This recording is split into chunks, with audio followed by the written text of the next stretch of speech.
ফেব্রুয়ারি 12 তারিখ ত্রয়োদশ জাতীয় সংসদ নির্বাচন। হাতে আছে এক মাসের বেশি সময়, কিন্তু মাঠে নামার আগেই মাঠ ছাড়া হচ্ছেন একের পর এক প্রার্থী।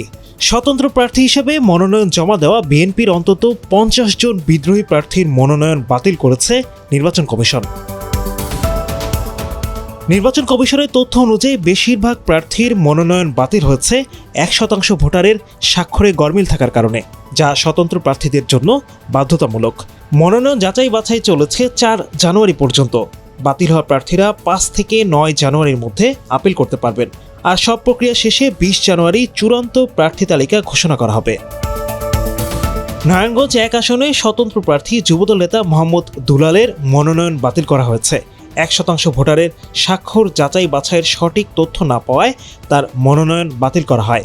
নারায়ণগঞ্জ 3 আসনে স্বতন্ত্র প্রার্থী সাবেক প্রতিমন্ত্রী রেজাউল করিমের হলফনামার তথ্য অসম্পূর্ণ থাকায় তার মনোনয়নও বাতিল করা হয়।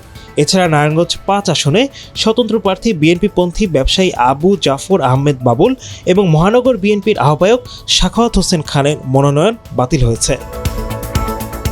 চট্টগ্রাম 1 আসনে দলীয় মনোনয়নপত্র জমা না দেওয়ায় বিদ্রোহী প্রার্থী শাহিদুল ইসলাম চৌধুরীর মনোনয়ন বাতিল করা হয়েছে।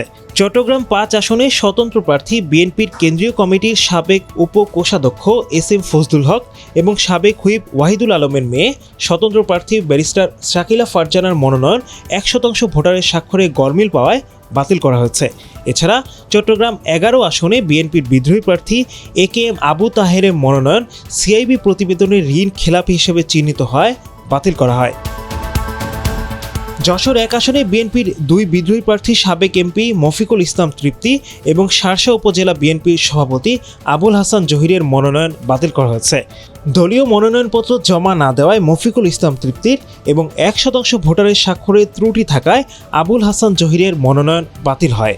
যশোর 2 আসনে দলীয় মনোনয়নপত্র না দেওয়ায় বিএনপির 2 নেতা মোহাম্মদ ইসাক ও জহুরুল ইসলামের মনোনয়ন বাতিল করা হয়েছে।